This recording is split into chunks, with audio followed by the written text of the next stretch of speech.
அடுத்ததாக நாம நபிகள் நாயகம் ஸல்லல்லாஹு அலைஹி வஸல்லம் அவங்க சில குறிப்பிட்ட நிலைகளில் பொய் சொல்வதற்கு அனுமதி கொடுத்தான்னு சொல்றேன் பாருங்க. இந்த ஹதீஸ்களை எல்லாம் வைத்துக்கொண்டு இவர் நம்மளை பார்த்து கேட்கிறாரு, இந்த மாதிரி ஹதீஸ்கள் எல்லாம் அங்க வச்சுக்கிட்டு ஹதீஸ்ல சொல்லப்பட்ட விஷயங்களையும் தாண்டி இவங்க என்ன செய்வாங்க, நிறைய பொய் சொல்லுவாங்க. சில ஹதீஸ்களை கூட உண்மை தெரிஞ்சால் நன்மைக்காண்டி மறுக்கலாம் கூட இவங்க என்ன செஞ்சிருப்பாங்க, உசூல் வச்சிருப்பாங்க. ரொம்ப இவங்க விஷயத்தை எச்சரிக்கையா இருக்கணும் அப்படின்னு சொல்லி அந்த சலபி பேசுறாரு. இந்த மாதிரி ஒரு ஹதீஸை வைத்துக்கொண்டு அந்த ஹதீஸ்ல சொல்லப்பட்ட விஷயத்தையும் தாண்டி இவர்கள் நிறைய பொய் சொல்வார்கள். இவர்கள் என்ன பேசுகிறார்களோ அதை நம்ம எதையுமே நம்ப முடியாத நிலை இப்ப ஏற்பட்டு விட்டது. ஏன்னா இவங்க எதை உண்மை சொல்றாங்க, எதை பொய் சொல்றாங்க, சில ஹதீஸ்களை கூட மறுக்கலாம், உண்மை தெரிஞ்சா கூட மறுக்கலாம் நன்மைக்காக என்று கூட ஒரு உசூலை அவர்கள் வைத்திருக்கலாம். அதாவது நபிகள் நாயகம் ஸல்லல்லாஹு அலைஹி வஸல்லம் அவங்க எந்தெந்த இடங்கள்ல பொய் சொல்வதற்கு அனுமதி கொடுத்தாங்களோ அதையும் தாண்டி நாம பொய் சொல்வோமா? நாம ஹதீஸ்கள்ல உண்மை தெரிஞ்சா கூட அதை மறுக்கலாங்கிற நிலையில் இருப்போமா? நாங்க அந்த மாதிரி நிலைப்பாட்டில் இருக்க மாட்டோம். நபிகள் நாயகம் ஸல்லல்லாஹு அலைஹி வஸல்லம் அவங்க எந்த இடத்துல பொய் சொல்வதற்கு அனுமதி கொடுத்தாங்களோ அந்த தவிர வேறு எங்கு பொய் சொன்னாலும் அது பாவம். நாங்க பேசிக்கிட்டு இருக்கிறோம். நீங்க தான் எப்படி பேசுறீங்க? சிலைடையா பேசினா தப்பு கிடையாது, சிலையில எங்க தானும் பேசலாம்.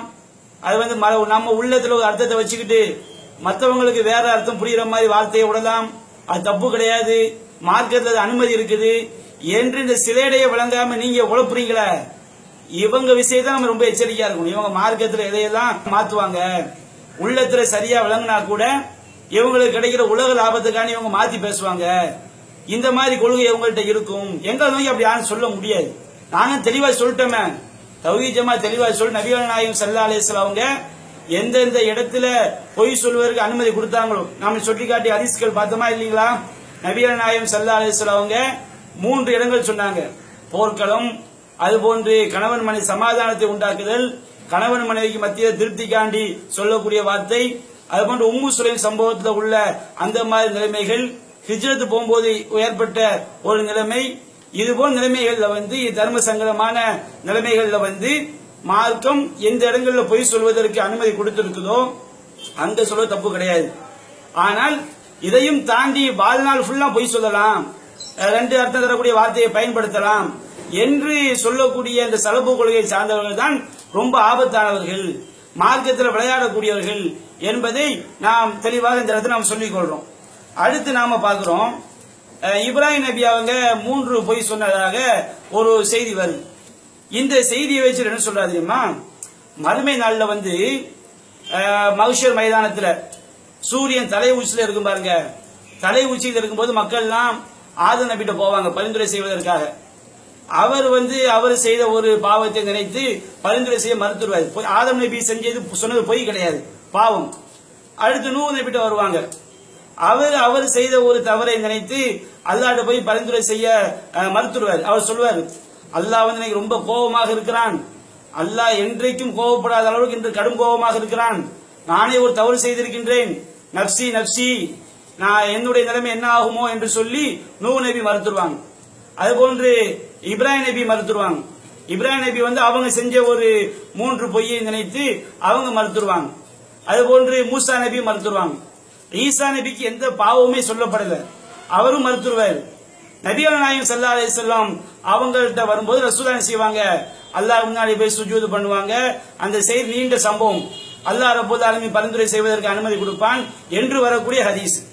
இதுல அந்த சலபி கொள்கைக்கு போய்விட்டாலே மார்க்க அறிவு இல்லாமல் போய்விடும் என்பது இது ஒரு சான்றா இருக்கு.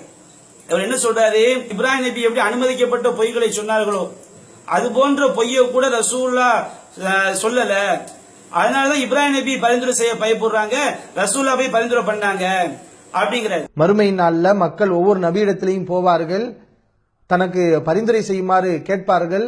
ஒவ்வொரு நபியும் தனக்கு இயலாது என்று சொல்வார்கள். அப்போது இப்ராஹிம் அலைஹிஸ்ஸலாம் அவர்களிடம் கேட்பார்கள். அப்போது இப்ராஹிம் அலைஹிஸ்ஸலாம் என்ன சொல்லுவாங்க, பரிந்துரை செய்யுமாறு மக்கள் கேட்கும்போது இப்ராஹிம் அலைஹிஸ்ஸலாம் அவர்கள் சொல்வார்கள், ஃபதக்கர கதபாத்திஹி நஃப்சி நஃப்சி, நானே 3 பொய் சொல்லி இருக்கிறேன் என்று, என்னுடைய ஆத்மாவை பற்றியே நான் பயந்து கொண்டிருக்கிறேன் என்று தான் செய்த தவறை அங்கே நினைத்து அவர்கள் வருத்தப்படுவார்கள். தன்னால் அல்லாஹ்விடம் பரிந்துரை செய்ய இயலாது என்பதற்கு இதை ஒரு காரணமாக இப்ராஹிம் அலைஹிஸ்ஸலாம் அவர்கள் கூறுவார்கள் என்பதை நம்ம ஹதீஸ்ல பார்க்கிறோம். கடைசில ரசூலுல்லாஹி ஸல்லல்லாஹு அலைஹி வஸல்லம் அவர்களிடம்தான் மக்கள் பரிந்துரையை கேட்பார்கள், நபி அவர்கள் பரிந்துரை செய்வார்கள். ரசூல் ஸல்லல்லாஹு அலைஹி வஸல்லம் இப்ராஹிம் மாதிரி ஒரு குறிப்பிட்ட நேரத்தில் அனுமதிக்கப்பட்ட பொய்களை சொல்லி இருந்தார்கள் என்றால் அவர்களும் இதே வார்த்தையை சொல்லி இருப்பார்கள். நானும் பொய் சொல்லி இருக்கிறேன், இப்ராஹிம் நபி என்னத்தை செஞ்சாரோ அது மாதிரி நானும் செய்திருக்கேன், எனக்கும் இயலாது என்று சொல்லி இருப்பார்கள். நபிகள் நாயகம் ஸல்லல்லாஹு அலைஹி வஸல்லம் அவங்களும் இப்ராஹிம் நபி மாதிரி அனுமதிக்கப்பட்ட பொய் சொல்லி இருந்தால் அவங்க பரிந்துரை செய்ய மறுத்திருப்பாங்க. ரசூலா ஏன் தெரியுமா பரிந்துரை செய்யவில்லை? அவங்க அனுமதிக்கப்பட்ட பொய்ய கூட சொல்லல அப்படிங்கிறாங்க. நாம கேட்கிறோம், இப்ராஹிம் அலைஹிஸ்ஸலாம் அவங்களோ, நூஹ் நபி, ஆதம் அலைஹிஸ்ஸலாம், மூசா நபி, ஈசா நபி எல்லாரும் மறுத்தாங்களே, இவங்க எல்லாரும் பொய் சொன்னனாலே மறுத்தாங்க. அவங்க எல்லாம் உலகத்துல வாழும்போது பொய் சொல்லிட்டாங்க, அதனாலதான் அல்லாஹ்ட்ட போய் பேச முடியாம மறுத்தாங்களா? இந்த சலபு கொள்கையை சார்ந்தவர்கள் எவ்வளவு ஒரு பாரதூரமான கருத்தை நபிமார்கள் வைக்கிறாங்க. அந்த செய்தியை படித்து பார்க்கும் போது கூட ஈசா நபி எந்த பாவத்தையும் சொல்லி மறுத்த மாதிரி வரல. அவர் எந்த பாவத்தையும் என்ன செய்ய மாட்டாரு, சொல்ல மாட்டாரு. அப்ப என்ன என்ன நமக்கு ஹதீஸை ஒழுங்கா படித்து பார்க்க வேண்டாமா? நபிகள் நாயகம் ஸல்லல்லாஹு அலைஹி வஸல்லம் அவங்க போய் அல்லாஹ்ட்ட போய் பரிந்துரை பேசுறாங்கன்னு சொன்னா மற்ற நபிமார்கள் எல்லா ரசூலும் சேர்ந்து பயப்படுறாங்க. மற்ற நபிமார்கள்ட்ட எப்படி தவறுகள் நடந்திருக்குதோ அது நபிகள் நாயகத்திலையும் உலக வாழ்க்கையில சில தவறுகள் நடந்தா இருக்குது. அல்லாஹ் கண்டித்து தான் இருக்கின்றான்.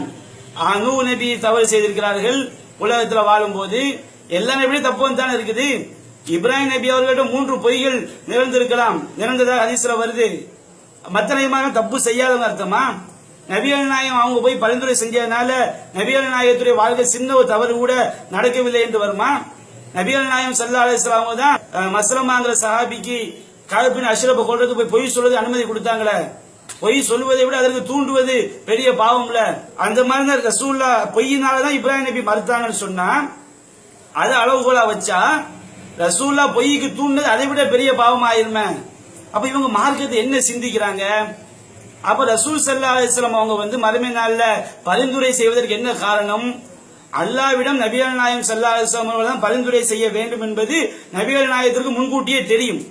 குர்ஆன்ல அல்லாஹ் சொல்லி காட்டுறான் மறுமை நடக்கக்கூடிய நிகழ்வுகளை பற்றி. அஸா யபஅஸக ரப்புக மகாம மஹ்மூதா, நபியே உமது இறைவன் மகாம மஹ்மூதா என்ற அந்த புகழப்பட்ட அந்தஸ்திலே உம்மை எழுப்பக்கூடும் என்று அல்லாஹ் சொல்லி காட்டுறான். மறுமை நாள்ல என்னெல்லாம் நடக்கும் என்பதை நபிகள் நமக்கு என்ன செஞ்சிட்டாங்க, சொல்லி காட்டி விட்டார்கள். அப்ப நபிகள் நாயகம் ஸல்லல்லாஹு அலைஹி வஸல்லம் அவங்க மறுமையில அல்லாஹ்க்கு அஞ்சாத மாதிரியும் மற்ற நபிமார்கள் செஞ்ச பாவத்தினாலதான் அவங்க பயப்படுற மாதிரியும் நபிமார்களுக்கு மத்தியில பிரிவினை காட்டுவது என்பது இது ஹதீஸை விளங்காதனால் ஏற்படக்கூடிய ஒரு குறைபாடு.